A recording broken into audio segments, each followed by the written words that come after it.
Dr. Sanjeev Gulati, I welcome you to the session of Lifestyle Modifications to Keep Kidney Healthy session on BPIC. To everyone who is watching this session today, Dr. is the President of Indian Society of Nephrology, and he is a most renowned nephrologist who is practicing in Fortis, New Delhi, and he will be sharing his insights on the topic. Before proceeding further, would you like to add something, Doctor? No, we can go ahead, I think. Yeah. So let's get started with the conversation. My first question to you is, what is the definition of a healthy kidney?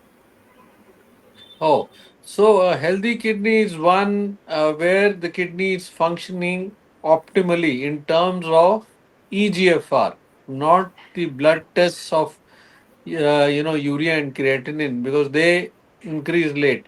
So any EGFR which is more than 60. And if you don't have any other markers of kidney damage like urine protein leakage or an abnormality in the ultrasound, we would say that by and large your kidneys are healthy. Thank you. What are the key lifestyle changes one must make to maintain kidney health? Yeah. So the top two causes of chronic kidney disease are diabetes and high blood pressure, both of which are lifestyle diseases.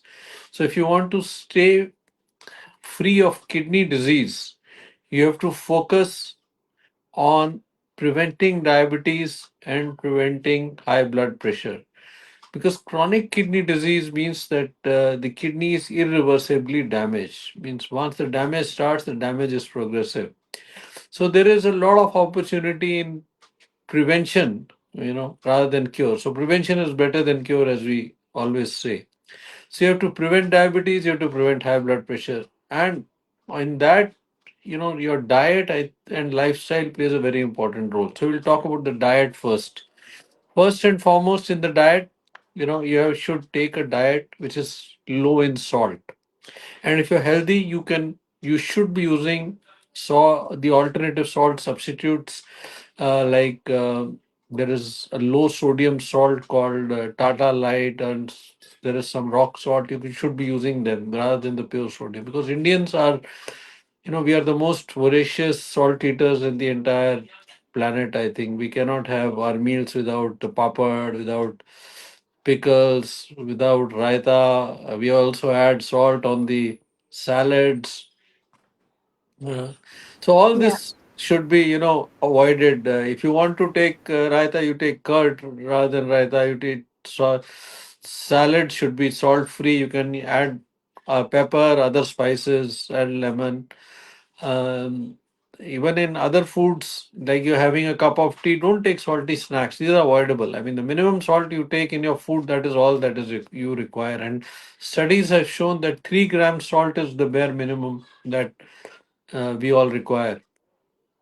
Next is, yeah, if you should also take a diet which is high in protein, which is very unlike an Indian diet, less in carbohydrates.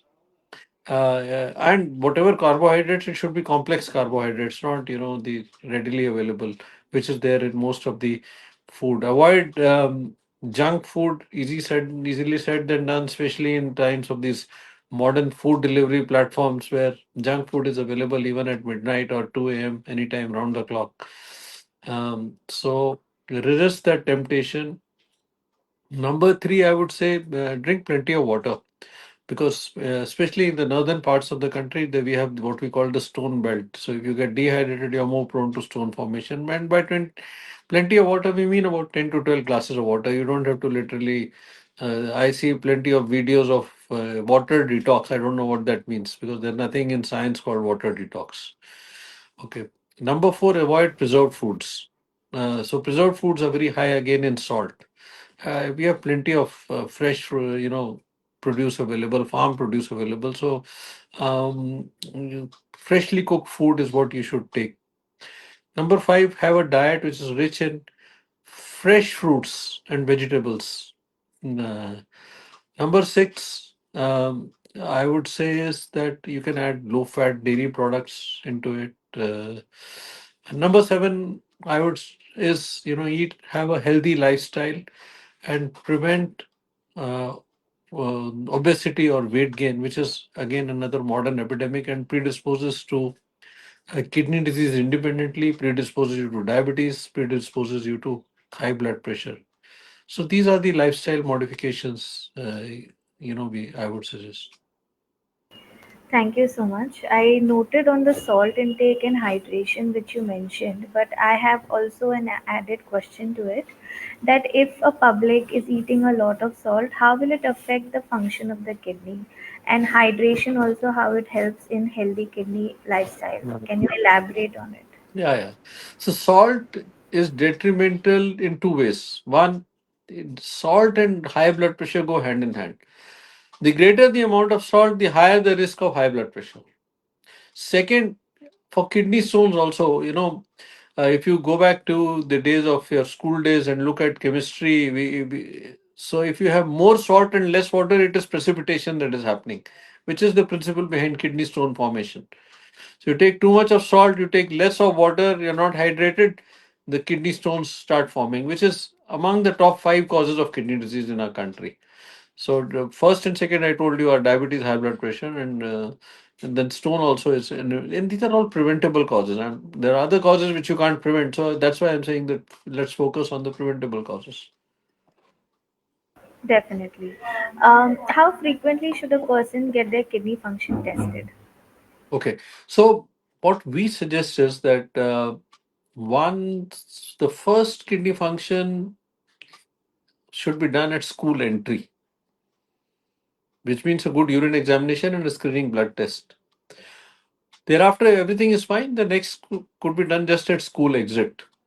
Okay. Then, after that, I would say that until you're, if you're 40 years and above, then you should definitely get your screening done. If you've got family history of kidney disease, whatever the age, you should get your screening done. If you are diabetic, if you have high blood pressure, if you have history of kidney stone, if you have cardiac disorders, then you should get your screening done. So again, beyond 40 years of age, an annual health checkup is mandatory. But under 40 years of age, if you have any of the other problems, then you should get your kidney function checked. Okay. Do you have any message for the audience, doctor? Yeah. So chronic kidney disease is increasing in our country rapidly. And you should treat your kidneys like diamonds, because once damaged, they cannot be repaired. So, the treatment of chronic kidney disease in the form of dialysis and transplant is also very expensive. So that's why your kidneys are very precious and they need due attention. Thank you so much, doctor. It was a very insightful session. I request all the viewers to follow the BPIC page for more such insights. Thank you Sure. so much, doctor, for letting me Okay. share. Bye.